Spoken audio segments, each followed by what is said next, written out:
ఇవాళ రేపు తెలియక చాలా మంది చేస్తున్న ఉపవాసములు కావు. అది కృతక దరిద్రమును అనుభవించుట. అలా చెయ్యకూడదు. ఉపవాసం అలా చేస్తే కలిసి రాదు. ఏది ఉపవాసం అంటే తన స్నేహితులందరితో సంతోషించి స్నేహితులందరూ వెళ్ళి కౌసల్యకి చెప్పారు, రాముడికి పట్టాభిషేకం చేస్తున్నారని. ఆభరణములు ఇచ్చి కౌసల్య శ్రీ మహావిష్ణువుని ప్రార్థన చేస్తూ కూర్చుంది. సుమిత్ర, సీతమ్మ, లక్ష్మణుడు అక్కడ చేరారు. రాముడు వెళ్ళి కౌసల్యకి చెప్పాడు, అమ్మా నాకు పట్టాభిషేకం చేస్తున్నారని. కౌగిలించుకుని సంతోషించి ఆనంద భాష్మములు కార్చి శ్రీ మహావిష్ణువుని ప్రార్థన చేసి, ఏ నక్షత్రంలో పుట్టావో రా నాయన, ఇన్ని గుణములతో నీ తండ్రిని సంతోషపెట్టావు, యవరాజ్య పట్టాభిషిక్తుడు అవుతున్నావు. నేను కౌసల్యనైనందుకు, జ్యేష్ఠ భార్యనైనందుకు కృతార్థురాలనయ్యానంది కౌసల్య. ఇంత సంతోషించాడు. లక్ష్మణ, నేను యవరాజ్య పట్టాభిషేకం చేసుకుంటే నీకు యవరాజ్య పట్టాభిషేకం జరిగినట్టే, అన్ని సుఖాలు అనుభవించన్నాడు.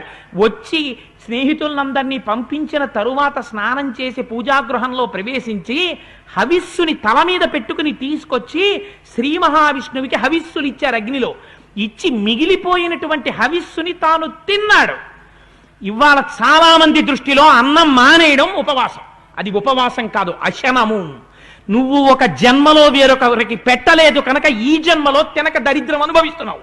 కడుపు నిండా తినేస్తే కన్ను పడిపోతుంది కాబట్టి కన్ను పడిపోనంత సాత్వికమైన పదార్థం శరీరం నిలబడడానికి కావలసినంత ఈశ్వరానుగ్రహంగా తిని ఆ ఓపికతో శరీరం అద్యంకులకి ఇది ధర్మ సాధనం కాబట్టి భగవదారాధనం చెయ్యడం ఉపవాసము.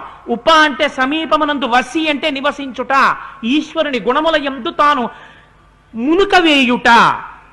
అందుకని ఈశ్వరారాధన చేసి ఆ హవిస్సు తాను భుజించి దర్భలతో కూడిన చాప వేసుకుని ఆ చాప మీద సీతమ్మతో కలిసి ఇంద్రియ నిగ్రహవంతుడై భార్యతో కలిసి పూజామందిరంలో దర్భాసనం మీద నిద్రపోయాడు రాముడు.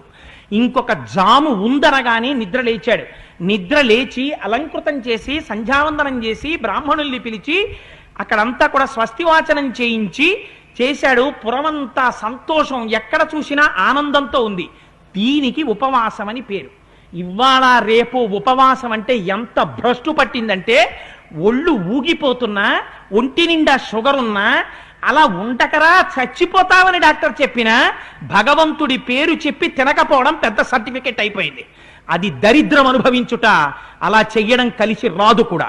అటువంటి ఉపవాసములు చెయ్యను కూడదు, అటువంటి ఉపవాసములను ప్రోత్సహించను కూడదు.